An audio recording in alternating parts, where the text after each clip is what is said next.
One should be concentrating on clues that the universe is dropping for them to take up a quick reaction. Divine power is seeking my undivided attention.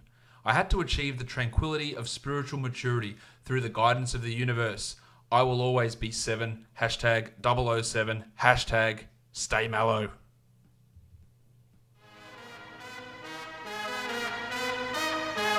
You are Locked On Fantasy Basketball, your daily fantasy basketball podcast, part of the Locked On Podcast Network, your team every day.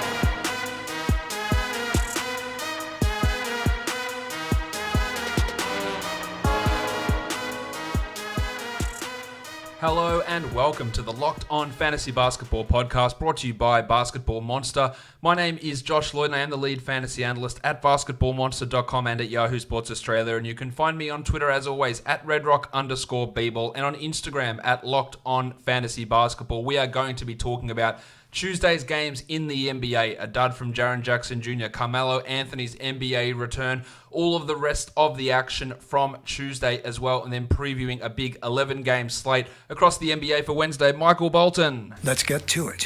Let's get to it. Indeed. We will start with the first game of the day. The Golden State Warriors with an ass-kicking on the road against the Memphis Grizzlies. 114-95, the Warriors win. They went with that starting lineup with Draymond Green at point guard once again. Green had only 8 points, but played 35 minutes, had 10 rebounds, 11 assists, and 2 blocks. Now, his field goal percentage as the point guard has been atrocious, but those other numbers are pretty okay. Well, they're very good, to be honest. 11 assists with 1 turnover, also a massive assist-to-turnover ratio if you're playing in a league with that as a category. He did hurt that troublesome elbow, though. He was able to return to the game, and Steve Kerr, after the game, said it was fine. You can call me Coach Steve. So, yeah, that's a positive, but I still worry that the fact that he's constantly in pain with this elbow and it looks to be a recurring thing, that might cause some further games missed down the road. Of course, Draymond isn't a drop. If you could trade him away for any sort of top 60 guy, which is probably hard at this point, I would really look into it. He's never getting back to those peak levels that he was at in the past. Marquise Chris had a big one. 17 and 6, 21 minutes with 4 blocks. And the criticism of Chris has never been, can this guy put up stats if he gets minutes? We're well across that will be the case. It's can he get on the court for enough minutes to put up those stats, A, without being a dickhead, or B, without getting into foul trouble. And in general, those two things, one of those two things, or both of those things have happened. This was great, but when Kevon Looney returns, that's going to be happening soon, probably next week, where do those minutes go? And then when D'Angelo Russell returns, Draymond Green's point guard minutes disappear. And Draymond moves back into the front court. So that is a 35-minute player, and Looney is a 26, 27-minute guy eventually, meaning Willie Cauley-Stein gets all the backup sentiments, and where the hell does Chris fit in? So this is great. Short term, a game, maybe, but after that, I don't really see it. Cauley-Stein, 6 and 10 with 4 assists and 2 steals. I would canvass your league to see if anyone thinks he is good and trade him away because that value, as small as it is going to disappear. Well, Alec Burks and Glenn Robinson III, big nights from them. 29 and 8 from Burksy with a steal, with a block, 60% shooting. Of course, that won't stick. But for the time being, he does have 12-team value. While Glenn Robinson III had 20 points with very little else. Shout out to Colin Sexton. He hit 3 threes in this game. Robinson, just a deeper league guy. The triangle Eric Pascal fouled out. 17 points, looks great on paper. It took 15 shots. His peripherals are really low. When Russell comes back, I don't think that Pascal is going to be a 12-team league guy. He might be. I would have him for now, but I just don't see it necessarily continue. While the lubricant Kai Bowman, 25 minutes. The 5 assists there are handy, but again, Russell's return is going to eliminate him from having really any sort of fantasy value at all, would be my guess. The Memphis side of things, Dylan Brooks, he's much more consistent this year, which is great. 18 points in 32 minutes, 3 triples, 2 steals, and a block. But the Grizzlies don't play again until Saturday. So if he is on your wire and he's available in lots of spots, adding him now means you're sacrificing the ability to stream someone in Thursday. Probably can't stream someone Wednesday, and you might not be able to Friday. Shit, even if you add Brooks, he's probably not in your best lineup on Saturday either. So while those numbers are good, and Jay Crowder's 15 and 11 with 4 threes are nice, I'm not looking at them as must-add 12-team league guys. I would have Brooks over Crowder. Ja Morant, who I did detail in the buy low show earlier today, because of his shooting numbers, another 35% night, but 20 points, 6 assists with a 111. The steals and 3 numbers from Morant had been low. They came back in this one. He's going to be really, really good, I think, at some point. So later this season. For now, he has been struggling in the last couple of weeks, but this is okay. But let's talk about the elephant in the room. He has 3 letters in his nickname. That is Triple J, Jaren Jackson Jr. fouled out in 18 minutes, had absolutely no stats in the first half apart from fouls, ended up with 8 points and nothing else. An absolute disaster of a performance from Jackson. So that means you buy him low. Now, the blocks are non-existent. The fouls are a consistent trouble. The lack of usage is troubling. It's all been bad. Like, it has been bad, and he is not going to return the value that you spent on him in the draft. And I was trying to remember where I had him in the pre-draft process in terms of ranks. I think I had him, if not fourth round, like if it was third round, it was probably back end third round, maybe fourth round, and it's going to probably end up being wrong. Like, he's not going to get to that level. The usage isn't there. They're not featuring him. He's losing confidence. He hasn't figured out the fouls, all those things. But this is the prime buy low opportunity in dynasty leagues and in redraft formats because people are pissed. There's a lot of talk about him being trash. He literally just turned 20. Like a couple of months ago. Like, he is younger than plenty of the rookies that came in to the league this year in the draft. And that is, I guess, hope for that to improve. It doesn't look good at this point. There's no denying that. He's not a drop under any circumstance. Valanciunas, not his best night. 7-6, still a hold. Well, Brown and Clark looked good. 17-5, a steal and a block. Now, out of like Brooks and Crowder and Clark, guys who might be on waiver wire. So Clark is the guy you add, and I would add him even through the fact that we're going to have 3 or 4 days where he doesn't play. His efficiency, he scores well, he rebounds well. I think more defense will come from Clarkie as we move forward, but really, really good stuff from him again in this game. While Tyus Jones remains one of those underrated assists stream type players. He had another 4 here with only 4 points and 4 rebounds, but the 4 assists obviously have a level of value for fantasy leagues.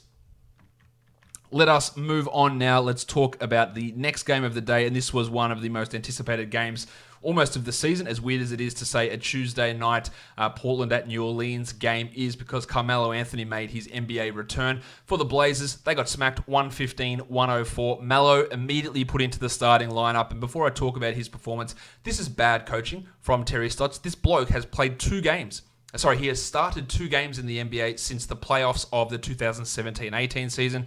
He played 10 games for the Rockets last year, started 2 of them, and immediately put into a team that's already lacking Damian Lillard into the starting lineup, and predictably, he got cooked. He was a team worst -20, a game worst -20. The next best or the next worst in that stat was a -10. That doesn't tell the whole story. But this is a 36-year-old who hasn't played defense for 5 years, hasn't played in the NBA for a year, and has had trouble accepting his role. And you try to put him into a featured situation, it's bad coaching. He was thoroughly outplayed by the guy who had been starting, Nasir Little. And Melo, again, this just reinforces he's not a 12-team ad.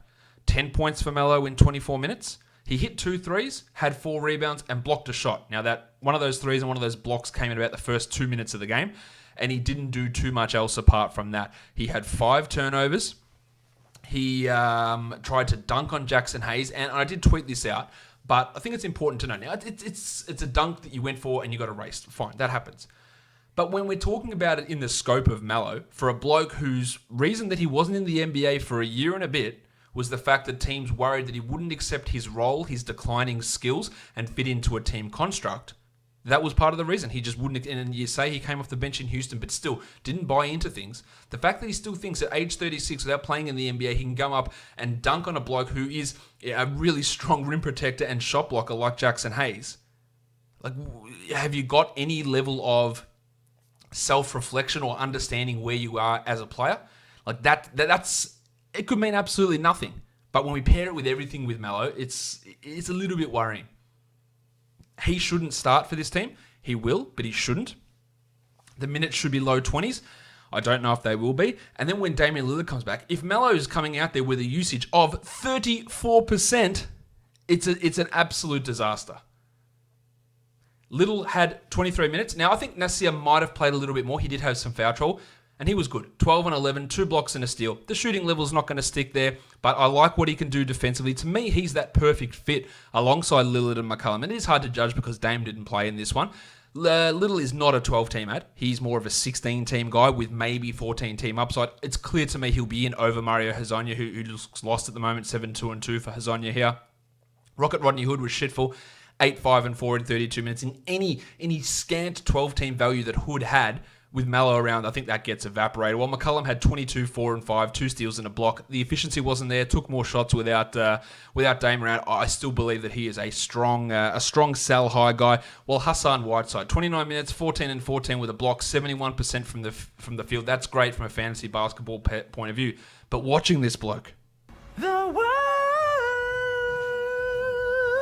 he has no awareness. He doesn't give a shit. He doesn't try. It is unbelievably frustrating. He had a travel, I think, in the fourth quarter where he was just standing with the ball back to his basket. He just kept moving his feet back and forth. Like, what are you? And then he goes, "What am I doing?" And the ref's going, "Well, you keep moving both of your feet, which you shouldn't be doing. Do you not know how basketball works?" That's basically the impression I was getting. He is just super frustrating to watch as a player. Anthony Simons started in place of Lillard, 13 points in 36 minutes with 3 triples and 4 assists. Great, 31% shooting. Offers very little else apart from scoring, and that doesn't have value outside of those deeper formats at this point in his career.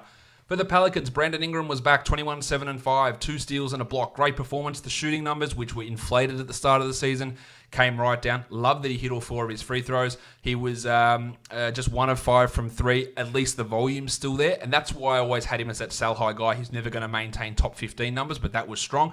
Drew Holiday, great to see him with 22 points, even though Ingram was back. He had 10 assists and 5 rebounds and was super efficient, 56 from the field. While Jaxson Hayes, 9 and 7, 3 blocks for Hazy, 2 steals, looked really good out there. Now, I don't think that he's going to be getting 29 or 28 minutes a night anytime soon, regularly.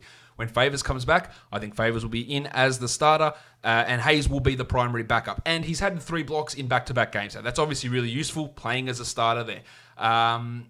He did hurt his ankle a little bit at the end of this game, and then didn't return. They thought he was fine, but he didn't come back in because the game was over. So that is something to watch. But we had 27 minutes of Nicolo Melli, 14, 6 and 4 with 3 steals in this one. Not sure he's necessarily going to be a rotation piece. Hayes is probably a 14-team ad at the moment while Favors is out. I just don't see them pushing him into a 30-minute role. I don't think he's ready. He's not a very strong rebounder in general. The blocks are going to come, but he can still get pushed around quite easily under the basket with his lack of strength.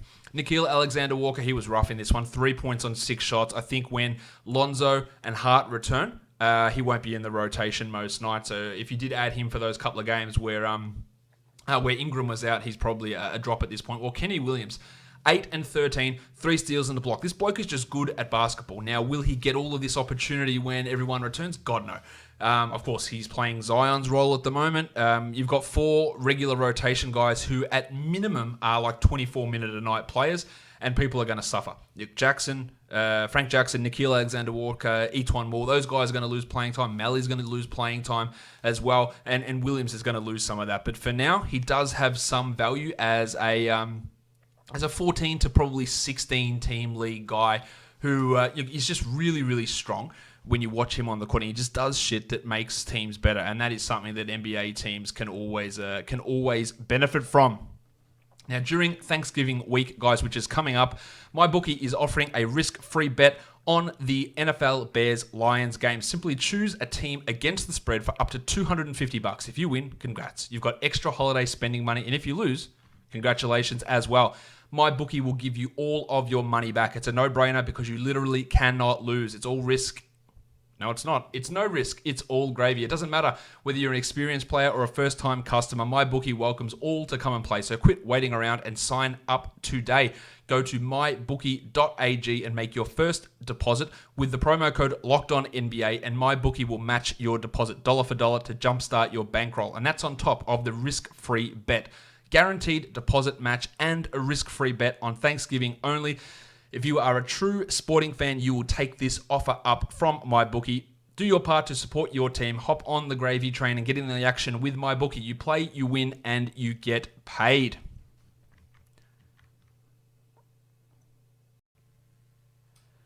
All right, on to the next game. The Phoenix Suns and the Sacramento Kings. Wasn't really this close until right at the end. The Suns, a bit of a late flurry to come back into it. 116-120. The Kings get the win. Ricky Rubio was back, but he wasn't back. He suffered back spasms last game. Returned, started, played the first half, and then never came back after halftime. He did not look right out there. 1 point in 16 minutes, missed all 7 of his shots. only 2 assists, and I'd have to imagine there is going to be some missed time for Rubio. There is one more game before a weekend back-to-back for the Suns this week. They play again on Thursday, and then they have the Saturday-Sunday back-to-back, so I would expect that Rubio probably does sit out that Thursday game. With Rubio out, Tyler Johnson started the second half. He didn't do a huge amount. What we saw is a lot more of those lineups, which I've advocated for a long time with the Suns. Devin Booker running point guard, and then guys like McCall Bridges and Cameron Johnson and Kelly Oubre playing the 2, 3, and 4 spots. Oubre, 20 and 8, 5 steals, fantastic. Talked about him on the Buy Low show today, saying those defensive numbers were really down. They're probably going to come back. I didn't think to this degree. That's obviously awesome. Booker was great, 35 and 8 with 2 steals. Continues to hit threes at an astonishing level now. He is putting up great numbers. They're going to drop at some point some of this shooting, but maybe not that much. There was also no Aaron Baines. Frank Kaminsky started. Didn't look quite right. He was probable himself with a hip problem. Played 23 minutes, had 17 points. That's okay. Of course, Kaminsky's value disappears completely when all these guys come back like Baines and Ayton. Cam Johnson, really impressed with what Johnson's doing in his role. 18 points in 26 minutes, 4 threes, a steal, a block, took 13 shots. And if you're looking for a 3-point streamer, he is really, really solid in that role. And I wouldn't be surprised if at some point he took over the starting power forward job ahead of Dario Saric, who struggled here. 2 points in 21 minutes for Saric. We had Cheick Diallo get some extra minutes with the injuries to Baines and Kaminsky. And then McCall Bridges, finally. 26 minutes for Bridges, 20 points, 5 rebounds, 2 steals, 7 of 7 from the line. Now, again, the fact that there was no Baines in this one meant that Kaminsky was playing exclusively at power forward, meaning that guys like Johnson had to push up. Kaminsky was playing exclusively at center, so guys like Johnson have to push up to power forward. The fact that Rubio was out, pushing Booker down to the 1, meant that minutes opened up for Bridges, but he took full advantage of it. I'm not ready to buy in to grab him. He's a steal streamer at this point, but this is really interesting. This is why we liked him so much last year. To see this level of production is obviously encouraging. We heard Ali Okobo play 18 minutes as well. He had 5 assists.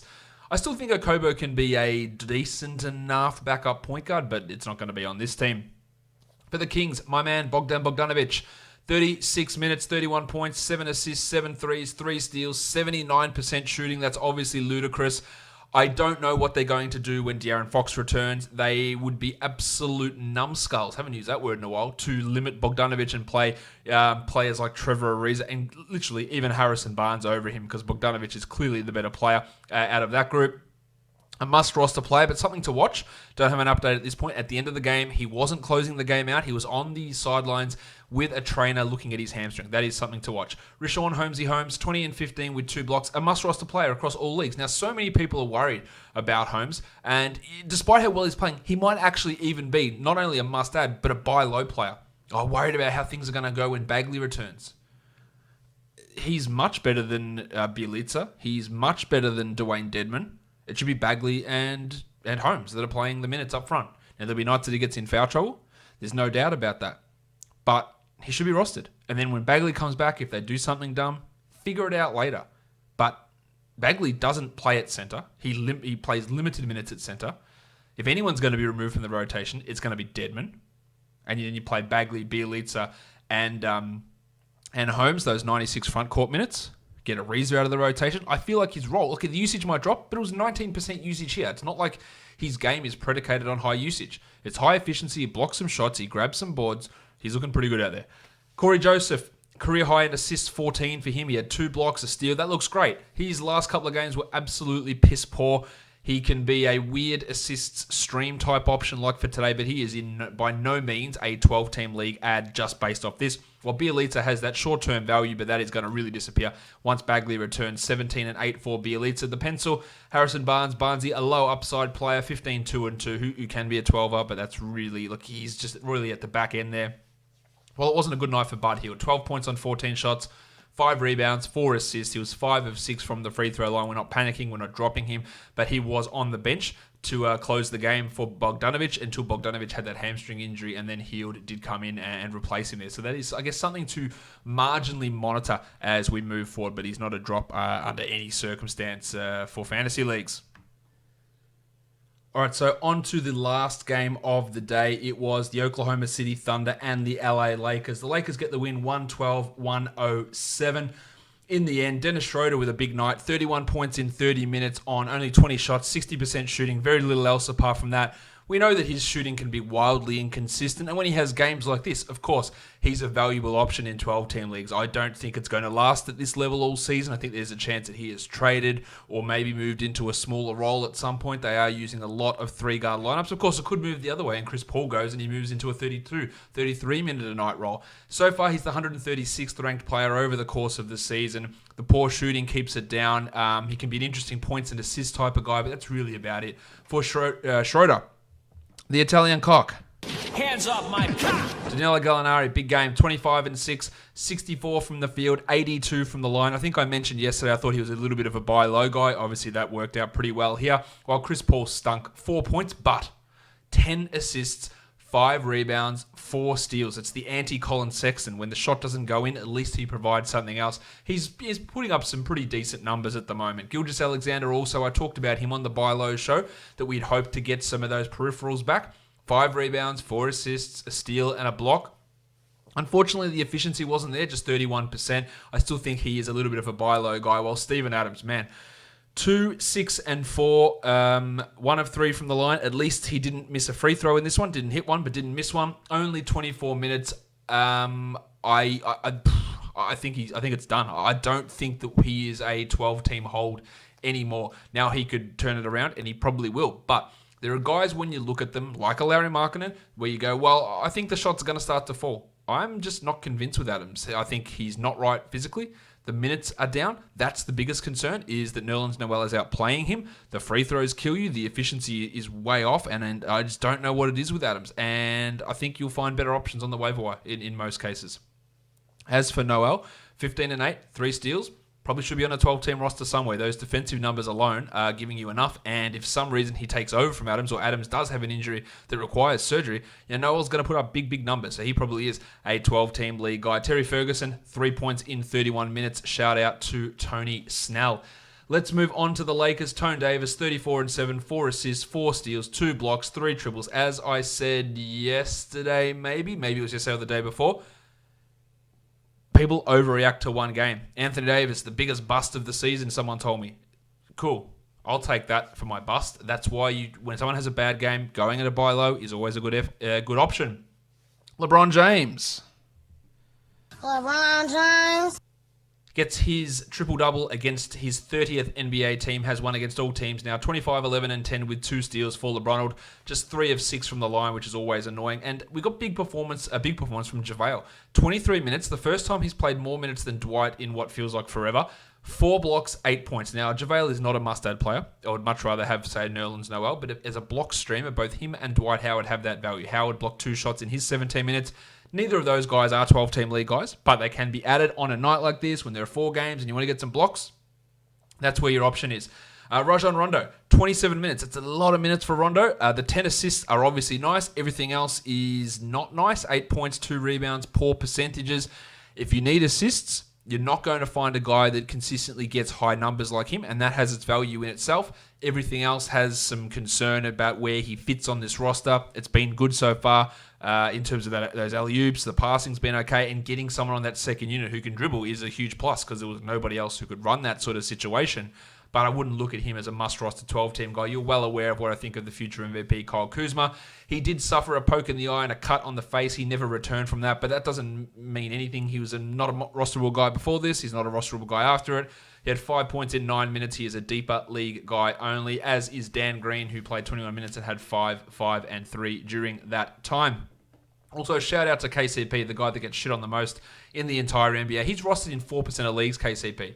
While Avery Bradley is out, it should be more. Now, it's not 12s, it's probably not 14s, but 13 and 4 with 3 triples and 2 assists is enough to be rostered in 16, 18-team leagues, definitely 20 and definitely 30-team leagues, although on Yahoo, 30-team leagues don't exist. Yahoo, my bosses, if you're listening to me, go and add 30-team league options. I have plenty of thoughts about how you can improve your product, although I'm sure none of them are listening to this. Let's now have a look at some... At the injury news before we flip it over to talk DFS, Kevon Looney looks like he could be in line for a return next week. It's going to take a bit of time for him to get back into it, but he is going to be, I believe, a 12-team league guy that's going to nullify Willie Cauley-Stein's value, Marquise Chris, Amari Spellman. So if you're looking at a stash option, Looney, maybe a guy to add over Steven Adams. Kevin Huerter, his timeline has been extended now 4 to 5 weeks with that shoulder issue, as I highlighted on yesterday's mini show. He's a drop in all 12-team formats. Unfortunately, Kyrie Irving, I'm a little bit worried about this injury to Irving and his shoulder. He's going to miss again on Wednesday. It is definitely cause for concern there. Elfrid Payton's out for another week and a half with his hammy, giving more value for Ntilikina, who still just remains a fringe 12-team league player. Jacob Evans is going to be reevaluated next week. Not that he's providing much value, but of course, there are plenty of minutes there in Golden State. And if they decide to move the lubricant Kai Bowman back down to the G League, Evans will get some backup point guard minutes, especially with D'Angelo Russell's sideline. They're not adverse to throwing guys who aren't traditional point guards into the point guard role, and they were grooming Evans for that backup role before he strained his groin at the beginning of the season. Another bunch of injuries to talk about. Marcus Smart has been upgraded to probable with his ankle. That's great news. I've got Looney on there twice for his hamstring. I'm not sure why. Grayson Allen will be reevaluated over the weekend with his ankle injury. When he comes back, that'll hurt guys like Solomon Hill and Marco Goodrich, for those of you in a deep league. Maximum Derek White with his foot issue.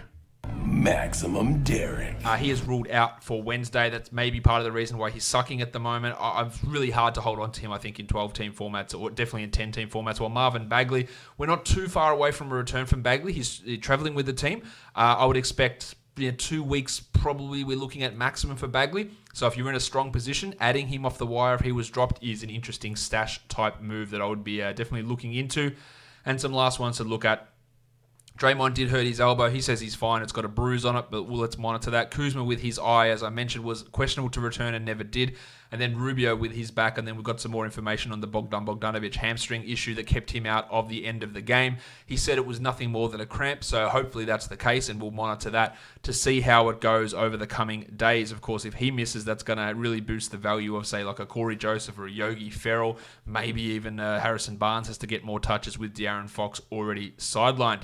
Let's move into a very, very busy day for DFS on Wednesday. 11 games on. We're going to be looking at DraftKings pricing for these games, so let's get stuck into them. All right, the first game of this big-ass slate is the Knicks heading to Philadelphia to take on the Sixers. The Sixers are a whopping 12.5-point favorites. The total, 213.5. The Sixers' good defense. The Knicks' horrible offense is going to keep this game pretty low. The spread is also pretty worrying. Lord Elfrid Payton is out for the Knicks. And we've also got RJ Barrett probable, so he'll be ready to go almost definitely. I can't see any situation why he wouldn't. So let's look at the point guards. 5,800 for Barrett, who hasn't really been playing well. The Sixers' defense is a worry, but still, even though he hasn't been playing well, he's still averaging 27 over the last 5, Barrett. And at 5,800, that's almost enough. And then if he puts up numbers ahead of that, you're looking okay. Benny Simmons at 8,000, better options out there with 11 games on. While Frankie Ntilikina, 4,500, I just don't trust it for Frank. Maybe in a tournament, if he gets 24 steals, that'll be worth it. But otherwise, I just don't see him as a $4,500 guy. Hal Neto, God, of course not. At shooting guard, Joshie Richardson is at 5,700. A bit of a stinker last game, but even with that stinker, he's averaging 29 over his last 5. I think there is okay value in that, especially against the subpar defense. We do have to worry, of course, about the fact that it's the Knicks and blowout potential, while Furkan Korkmaz at 39. I think that's an interesting GPP guy. Extra minutes, maybe in a blowout. He had 21 last game in 18 minutes. There might be something there at least. For the small forwards, Toby Harris is at 6,200, really putting up some good numbers of late, 47 in the last game. It's coming on weird defensive numbers, which happened in the last game. But still, at 6,200, he is a relatively safe floor guy here, I believe, while Marcus Morris, also at 6,200, also a relatively safe floor guy. If I'm going to pick one of those players, it is going to be Harris, but Morris is still in play. Don't like that their names sound so the same. Mike Scott and Kevin Knox knows from me. At the big man spots, Big Al Horford, 6,100. Really like it. Like the matchup. I'm not as worried about his minutes as I am for, say, someone like Embiid, because if they're up big, Embiid will play 26, but Horford will still push that 29-30 mark, would be my guess. So I like him to get to that number, while Mitchie Robinson at 5,500. And Mitch Robinson says, I'll take it from here. Even in limited minutes, he's getting close to that. 25 points in 17 minutes last game. He's averaging 25 over his last 5. Still not totally sold on it. There's a lot of risk. There's also a lot of upside. If he gets to 30 minutes, he'll smash that out. But getting to there's the trouble. While Embiid's at 10,000, I already detailed my concerns just in terms of how much he will actually play if this game does blow out. Julius Randle's at 7,000. Good from him last time out. this is a pretty bad matchup for Randall. So I think I'd fade him. Punch Bob and Taj Gibson, they're not really in the mix as options for me either. Let's move on to the next game. We're looking at the San Antonio Spurs and the Washington Wizards. The Spurs obviously struggling at the moment. If they can't get a win here, then we're in a fair bit of trouble. I would say that's a fair way of looking at it. At point guard, well, actually, one thing we do know: Maximum Derek will not be playing. Maximum Derek. He has foot soreness. Maybe that explains just how shit he's been for most of this season. So. It's going to be interesting to see if the low minutes from DeJounte recently have been a medical thing or a he's playing poorly thing. I think we'll see them increase a little bit here, DeJounte Murray, and that puts him at 5,200 firmly into the GPP mix. If he gets to 26 or 27, which I think he can do, there could be a 30-pointer, and that nice salary, low salary is worth looking at. Isaiah Thomas is at 55. Weirdly enough, I think he's strong enough cash value there for him, but... It's hard to be 100% infused or enthused, that's a better word, on Isaiah as a tournament guy, but I think there's good cash value in him there. Patty Mills at 4,000 is a good tournament player with White out, and then we go down to Ish Smith, who is not worth looking at. Troy Brown's at 4,100, not caring about that. Well, Brad Beal, 95 for Beal. Really good numbers. 54 average over his last 5. You love him. He's been playing an absolute shit ton of minutes, averaging 40 minutes over his last 5, which, of course, gives you good value. Well, DeMar DeRozan at 81. Great game from DeRozan last time out, but not super interested in him as a tournament guy here or a cash guy. That salary rise of 1,000 does unsweeten the appeal of DeRozan. Rudy Gay's at 49. I don't even know why I mentioned him. I'm not going to be using him. Davis Bertans at 45. That is one that I'm way more interested in. Bertans is getting like 28 minutes a night at the moment, putting in some interesting type performances, and he is absolutely worth a look. And then at power forward, we've got all the big man spots. Rui Hachimura's at 48, maybe for a tournament. He did drop 34 in the Spurs earlier this year. Tom Bryant, the tank, at 62. Recent performances have been a bit down, only for tournaments. Aldridge is always only tournaments. He's so up and down, while Jakob Poeltl played well and has played well the last couple of games. I don't see much appeal there, nor do I with Trey Lyles. Let's look at Flaming Mo Wagner.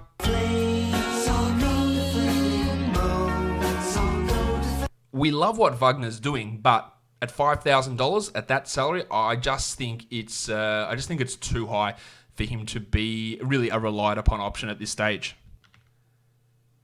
All right, let's move on now to the next game of the day. We're looking at the Warriors on a back-to-back against the Dallas Mavericks. Seth Curry is questionable. Draymond did hurt his elbow today, but he looks to be okay. He always says he's okay. We'll see if anything crops up there. Of course, D'Angelo Russell is out for the Warriors, as is Steph Curry.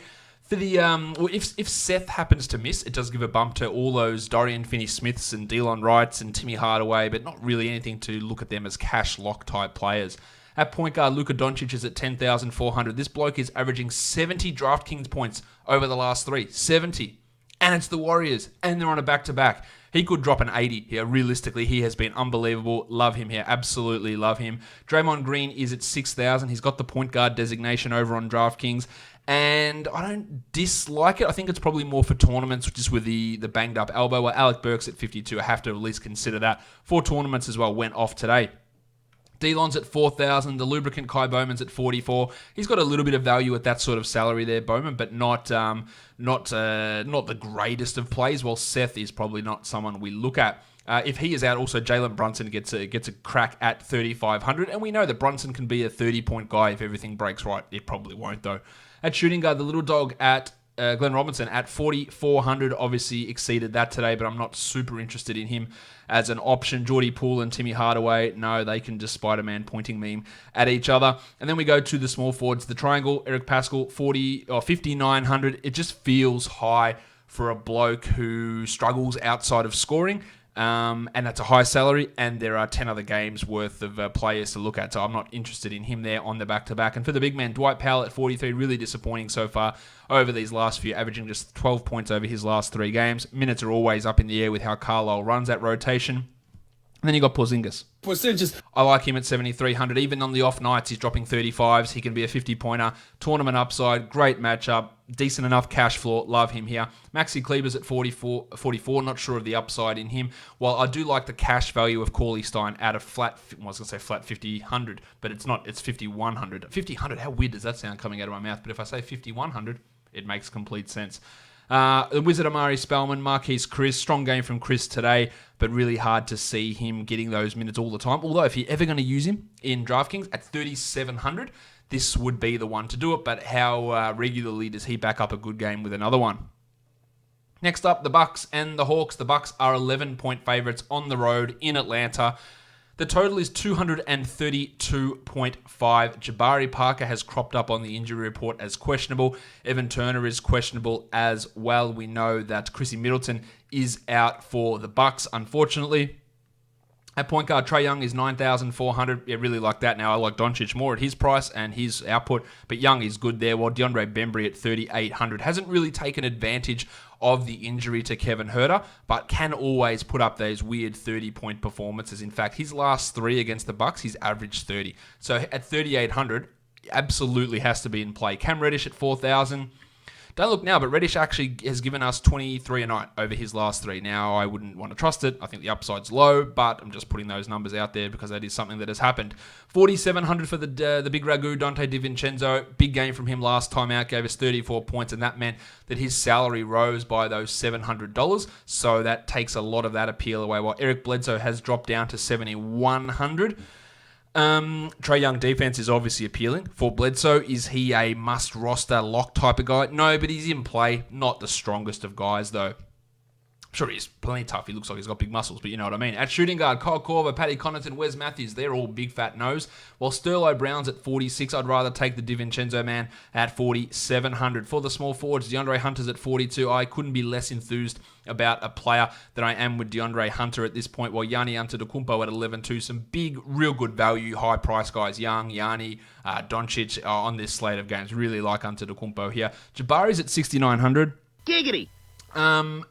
Yeah, really like the floor in Parker.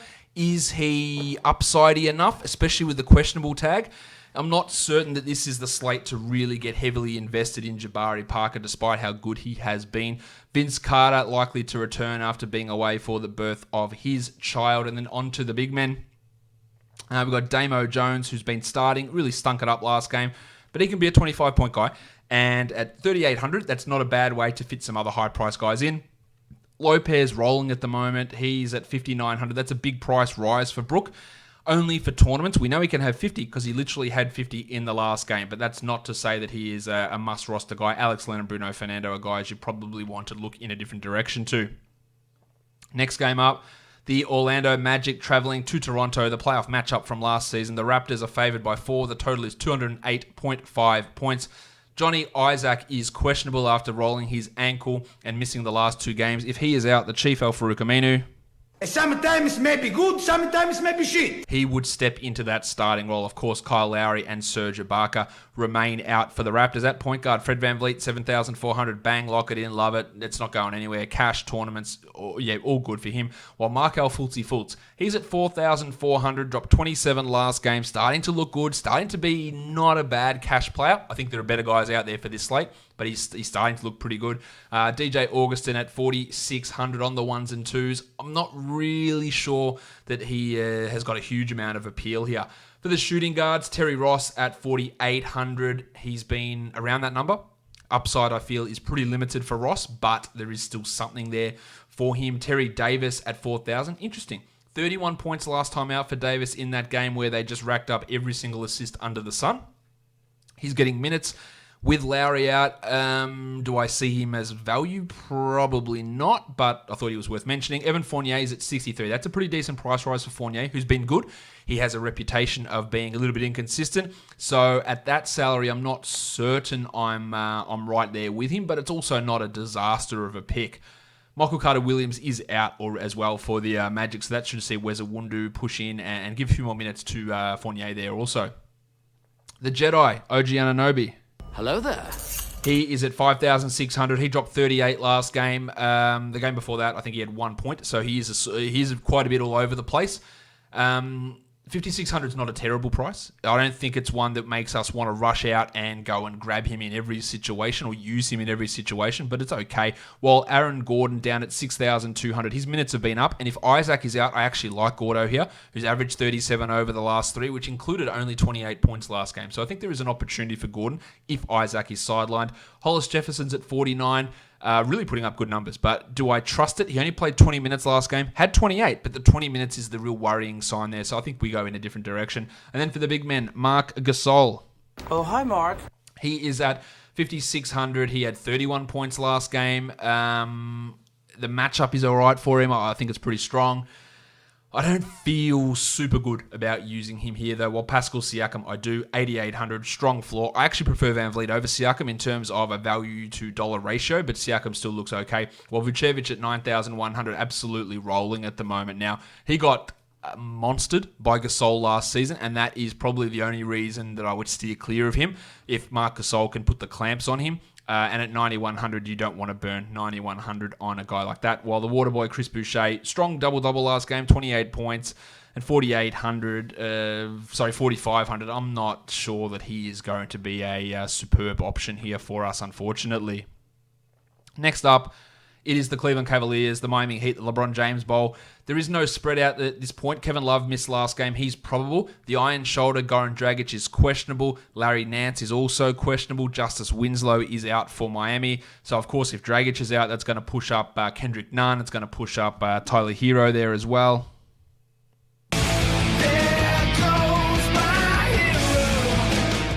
And, of course, Jimmy Butler with some extra value in that spot. At point guard, Nunn is at 6,100 minutes usage. They should be up with all these injuries. So I think he is worth looking at for sure. He had 46 last time against Cleveland. And, again, if you want to get a boost to your value, you go up against the Cavs.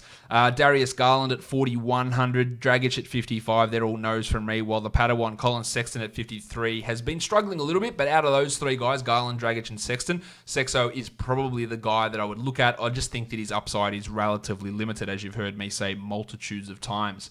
Jordy Clarkson also probably not doing it for me. Tyler Hero is down at 4,400, and that at least puts him into the mix as a tournament guy here. I'm not massively sold. I am sold on Jim Butler. 7,700 for Jimmy, averaging 44 over the last 5. I don't see how. I think a Butler-Doncic DraftKings core looks absolutely amazing to me for these games tomorrow. Dunky Robinson, 4,500. Yeah, I think it's too high for someone like Dunk. And then we go on to some other small forwards. Alfonso McKinney, I just mentioned his name. Kevin Love, 7,400. Tournament, maybe. Larry Nance at 43. Tristan Thompson is actually out of this one. I should have mentioned that.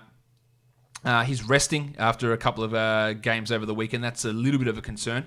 John Henson, we don't expect to play. And if Nance is out, that center spot becomes real interesting. Does Ante Žižić get a bunch of minutes? Do they chuck in Tyler Cook to get minutes? What the hell are they going to do? Like, there is some real intrigue about that center spot. Does Kevin Love play exclusively at center and we get more Kevin Porter? That should get you at least marginally interested in Porter at 4,400, depending on how they run that rotation. That is something to watch, no doubt. Nance is at 43, as I mentioned. Žižić is at 34. That would be a wild GPP type of guy, while Bam Bam Adebayo, 8,300. Bam is crushing at the moment, and against this Cavs team, another opportunity to crush. We saw what the less talented Julius Randle did last game against this team. Bam's coming off a 52-point performance. He could get 52 again without really blinking. Chris Silver, Myers Leonard, Kelly Olynyk, they're all going to sort of dick around with each other's minutes, and that's not going to get us all that excited.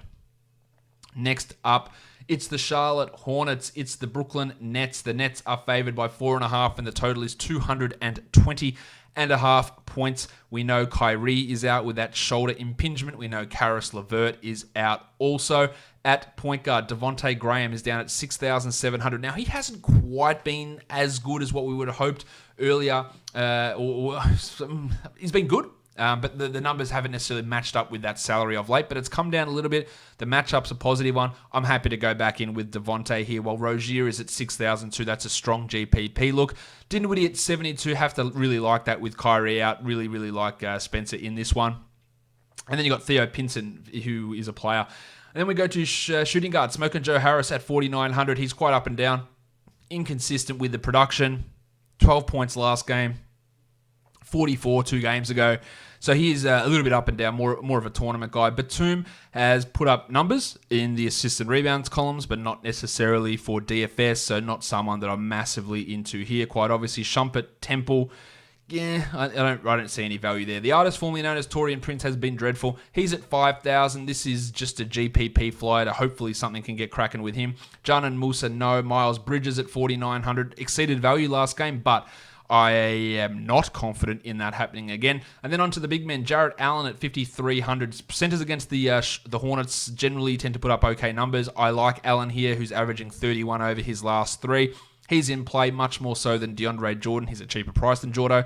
While Cody Zeller is at 5,000, there are much better centers out there. Paul Washington Jr. is at 47, struggling. Tournaments for him, really, that's probably what we're looking at. Didn't mention Malik Monk because I'm not all that keen on him. Or Nicky Claxton playing some power forward minutes, but not really touching the sides of our DFS value tunnels. Don't know where I came up with that phrase. Let's go. The next one, the Utah Jazz and the Minnesota Timberwolves. No spread at this point. J.K. Layman is doubtful. Shabazz Napier is doubtful. He's got a hammy. He is out. This is nonsense. Andy Wiggins is questionable, as is Josh Okogie. Okogie played the last game. Wiggo dealing with that family death and then an illness, so he's still ill at the moment. At point guard, Donnie Mitchell is at 7,700. Or anytime I see Mitchell under 8,000, I am interested in it. No real rhyme nor reason outside of the fact that he's good. He's averaging 40 over his last 5, while Mick Conley at 66, not at that level. It's a positive matchup for Conley, but I'm not super keen on getting him into a lineup. While Jeff Teague, My name is Jeff. he's putting up good numbers. Now he's at 6,300. If Wiggins is in, maybe a fade. If Wiggins is out, I'm all about Teague. Here in this one, Dante Exum at $3,000. Just the fact that he's back in the rotation is interesting. Manny Mudiay, Jarrett Culver, I don't really care for those guys. At shooting guard, Wiggins is at 7,600. If he plays, that is an absolute smash situation to me. Trevion Graham is a no. Jingle and Joe, good last game from Ingles, but we haven't been able to trust that. Even with a 30-point performance last time out, he's averaging just 18 points over his last 3 games. Who else have we got? Jeff Green. Yeah, cool. Keelan Martin's the one I want to talk about. 3,300 for Keelan. If Wiggo is out, Keelan played pretty well. 22 points last game. There is at least marginal upside, but that'd probably be more if Wiggins and Okogie are both sidelined. As for Okogie, he's at 44. Interested if Wiggins is out. If Wiggins is in, probably not going to care too much about it. Bojan Bogdanovic is at 5,800. He's cooled off a bit, but at 5,800, I think there's okay cash value with some tournament upside. So I do like Bojan at that price, while Bobby Covington's at 5,700. With Layman out, the minutes should push up again. He's giving us 30 a night. At 5,700, 30 points from Covington. I'll take that every day of the week. I'm not all that worried about Wiggins' status with the fact that Layman is already sidelined. Who else have we got here? Royce O'Neal. There's a no from me. And then on to the big man, Towns, 9,600. Karl Anthony Towns, sub 10,000. Yeah. I like it. I like it a lot, in fact. And then we go on to Rudy Gobert at 8,100, who in the past hasn't really put up big numbers against the Wolves. I would much rather spend up for Towns. Gobert's fine, but Towns at 96 looks elite. Gorgie Jeng, Noah Vonleh, I don't really see the appeal or the value in either of those guys. Next game up, we've got the Detroit Pistons and the old Chicago Bulls, the Ryan Archer Jackanos. The Bulls are favored by 1.5. The total is 218.5 at point guard. Zach LaVine, 6,800. He is that low because he has been that bad. The Pistons slow things down a bit, defending point guards pretty well this season. I'm not massively into LaVine, but he's not bad here. Kobe White, at 5,300. Always worth a tournament look with Otto Porter out getting those minutes. While Satoransky at 45 is a hard pass. Derrick Rose at 54, better options around. Chris Dunn at 47, no. Langston Galloway is the interesting one. 4,900 for Gal. He dropped 40 last game. He's averaging 28 over the last 5. Tournaments only, but he is one of those guys who is a little bit Al-Farouq Aminu-ish in that he is sometimes maybe good and sometimes maybe shit, but he's been a little bit more consistent this season. At shooting guard, the Duck, Luke Kennard, 6,400. I think that's too high when he's got to share the rock with Rose and Griffin. Still like him in standard leagues. Just not sure I'm spending that salary on him here. While the Baby Shark, Bruce Brown, 4,800. Baby Shark, yeah, that's too high for Brown in this scenario. Well, Tone Snell is the other one out. So who's going to start for this team at small forward is definitely up in the air, whether they go to a Sviatoslav Mikhailuk or they put Langston Galloway into the starting lineup and shift Kanata around. That would be really interesting for Galloway's value in that scenario. For the big men, Lowry Markkanen's at 54. The salary keeps tumbling because his production keeps tumbling as well. He's at 5,400. He is absolutely a GPP guy, but only a GPP guy. Blake Griffin, 7,100. Love that. Hasn't scored under 34 since he came back, and at 7,100, that's fine. Drummo's at 87. I like the fact that his salary is that low against this Bulls team, while Wendell Carter at 5,500. Actually like Carter here. Foul trouble is a real concern with him, but I think there is some value. Now, last game's standout was Danny Gafford. He's at 3,800. He had 33 points last game. You won't want to trust that because you don't want to rely upon a bloke shooting 80% from the field, but absolutely with Cornet out, he's going to be in the rotation. And a GPP guy, but that's probably about it. The Bulls just need to stop playing 30 minutes of Ryan Archer-Jacquino. That'll help those other guys like White and Levine and Satoransky to get some of that value back, which has been taken away by the powers of Kirk Heinrich. The next game here we need to take a look at. We've got the Houston Rockets and the Denver Nuggets. The Nuggets are favored by 2. The total is 223. Tyson Chandler should return after resting the last game at point guard. Westbrook's at 8,600. He dropped 69 last game. Giggity. Of course he did. Prior to that, he'd been struggling a little bit. That salary is okay, but I'm not massively into him. Always into Harden at 11,800. Always. The fact that Giannis is around, the fact that Doncic is around means you don't have to use Harden, but it's really bloody hard not to, realistically, with what he's doing, putting up numbers like they're going out of fashion. The Blue Arrow, Jamal Murray, he dropped a 68 bomb last time out. Therefore, his salary is up all the way at 7,500. I'm not ready to fully trust that, but he's playing better of late. So he's at least mentionable. Austin Rivers and Chris Clemens are not. At shooting guard, Gaz Harris. Nice, Gary! I don't see the floor. I don't see the ceiling, so that's going to be a no. And then we move on to Benny McLemore. Of course, we don't want him. Danny House, 4,800. Really like what he did last game, but that salary up $1,100 really sours me on House.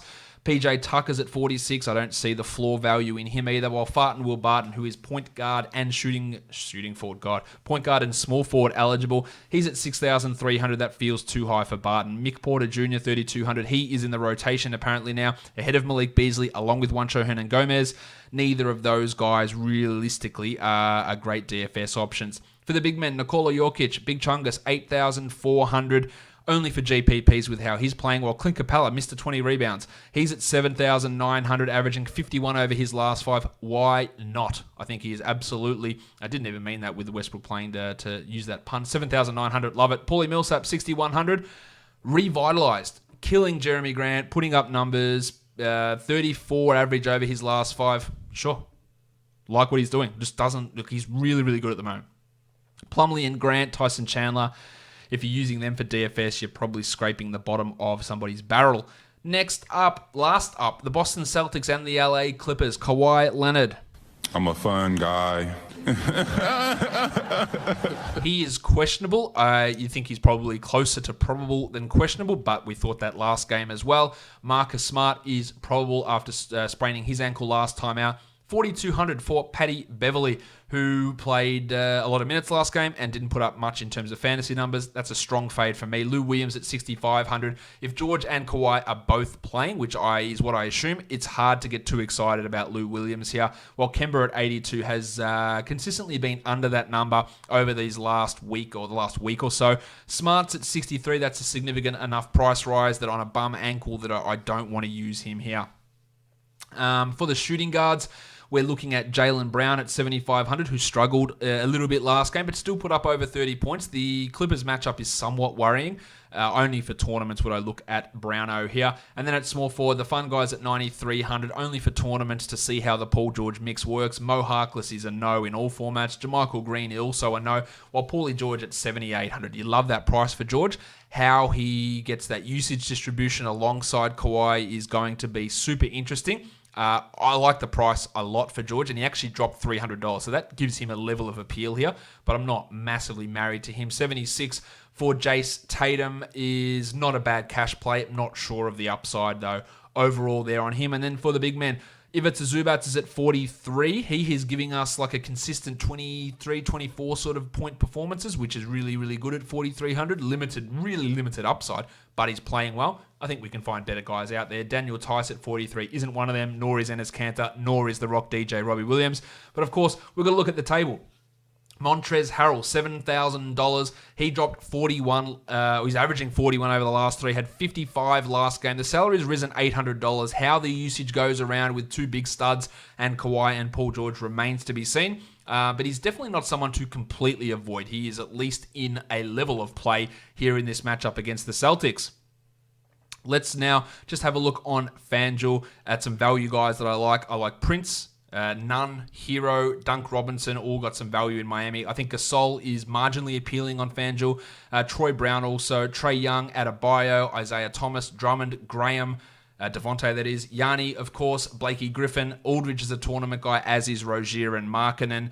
Jabari, Vucevic, and Don Mitchell also providing some value. Shout out to the sun for shining directly in a crack in my roof onto my camera as I'm recording this portion of the show. As you can see, the weirdness happening there in front of me. We are done here now, though, so subscribe. Apple Podcasts, Google Podcasts, Spotify, Stitcher, and on YouTube. Give me a thumbs up. Tell your mates, tell your mum, tell whoever to subscribe and to leave a comment below. Follow me on Twitter at redrock_bball. Guys, we are done here. Thank you so much for listening, everyone.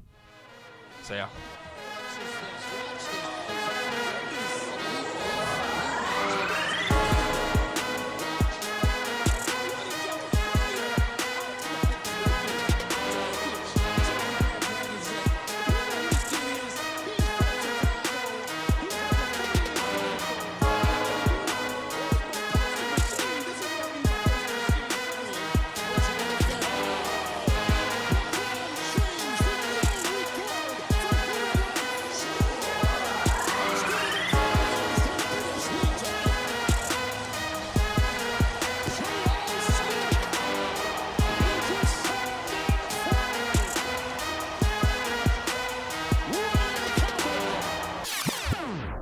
Carmelo Anthony.